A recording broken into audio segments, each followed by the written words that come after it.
Hey everyone, and welcome to Biking with Campbell. I recently had the pleasure of riding the 2017 Yamaha MT03, so here are the owner's thoughts, followed up by a quick spin from me. Check it out.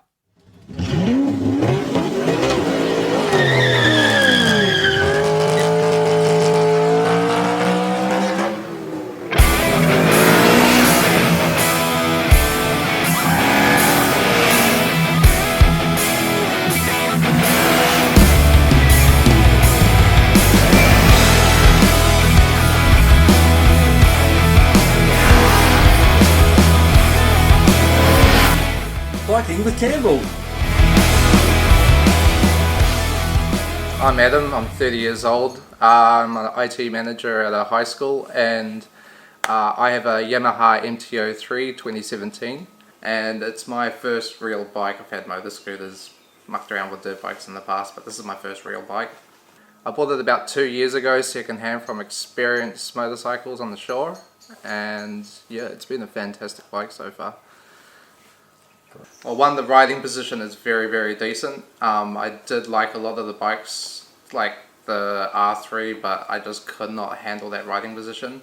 Two, I was looking for an affordable second-hand option that was also going to be reliable. Yamaha as a brand has always been great. This is my first bike, but I have had a Yamaha jog and I was thoroughly impressed by that.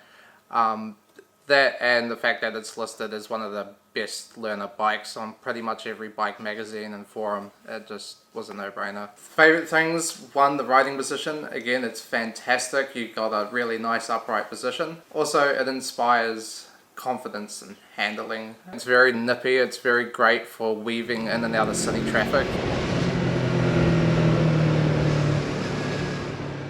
Reliability, I would say. It's incredibly reliable. I've never had a single fault with it. Well, it is a small bike, so it doesn't have enough power to bring a passenger comfortably, which I would like. The brakes on it are quite spongy. They're not as responsive as some of the other bikes that I've ridden, and long rides are just not comfortable. There's no way to have a 1+ hour ride and still be comfortable after that. It's a city commuter by far. If you're splitting traffic and you're constantly start-stopping or tightly maneuvering, it's a great city bike because it's just so light. When I was commuting into town every day, the bike was just absolutely perfect. All the gearing is in the perfect ratios for lane splitting, start-stop traffic.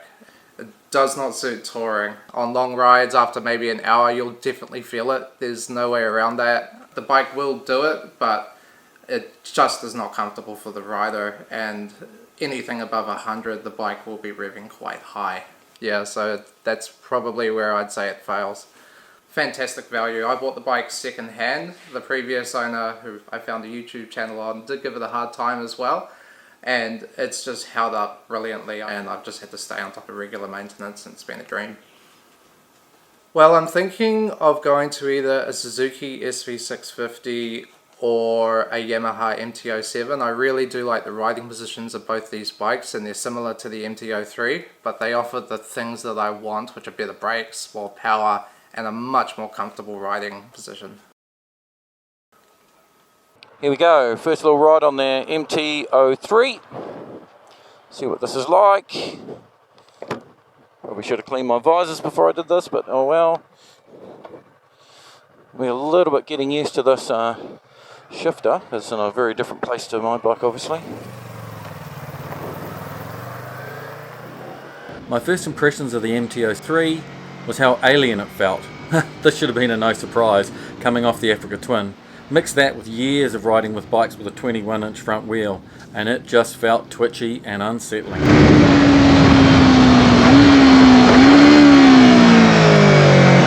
The other thing I noticed, which didn't change over my ride, was how cramped the riding position is.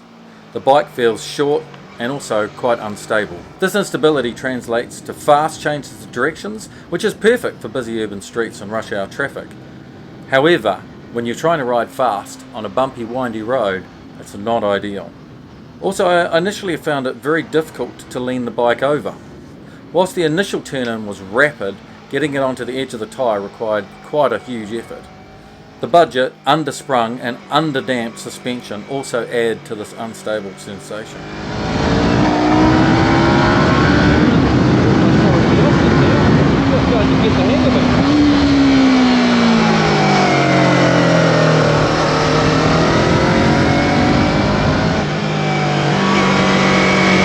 However, first impressions never tell the whole story, and successive rides improve my confidence and the overall riding experience.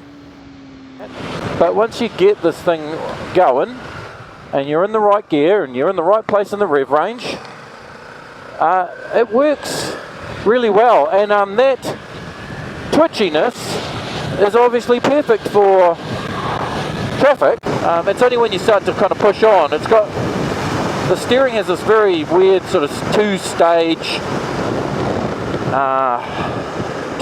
kind of turn in. So this is very twitchy to a point, and it turns to a point and then just doesn't want to turn anymore. And you've got to apply a lot of lever force, a counter steering force to get it to tip over. You really feel like you're pushing the front really hard, but you have to be gentle. You've got to nurse it. The suspension isn't horrible. It's underdamped. It's quite a lot underdamped. Well, that's pretty typical with budget suspension. You know, you get used to it. You just gotta work with what you got. That's what you got. You just work with it.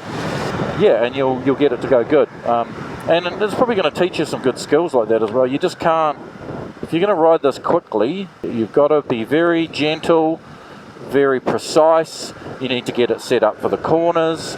You can't just go ramming it into a corner without any thought. The suspension's not going to like it. Yeah, and it's going to get really upset and unsettled. But, you know, if you work hard, you make sure you're in the right gear so that you're kind of in the meat of the power, such as it is, then it's going to work.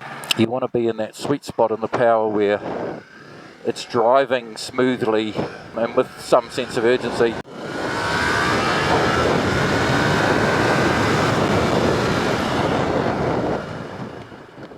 So yeah, pulls up nice and quick there. So a little bit of not really quite emergency stop, but give you a bit of an idea of what happens if a car pulls out in front of you and you've got to pull up quick. Very confidence inspiring there on the brakes. Not perfect tar seal, but the forks worked well on the brakes. Heaps of feedback, and that confidence of being able to give it a really good hard squeeze and not worry that it's going to lock up. Great for beginners, fantastic. Plenty of power, lots of confidence, good feedback, good feel. They're not snatchy, so you're not going to, do a big horrible panic grab and give yourself a big fright. Really, really good. Hope you've found this useful if you are looking at buying the MT03. One more run at this little bit of road here with this awful traffic today.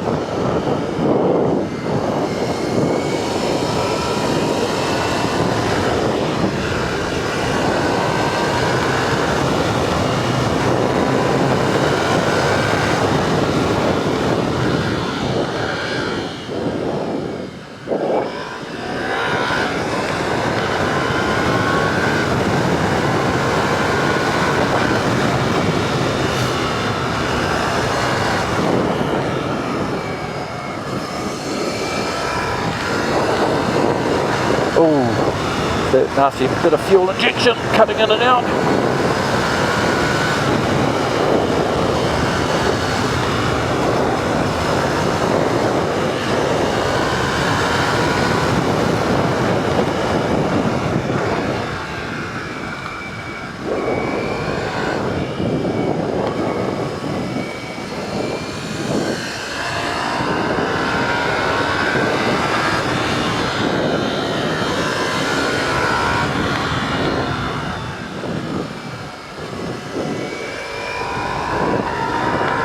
Last few corners. Almost sorry to be off this now. I'm just starting to get the hang of it.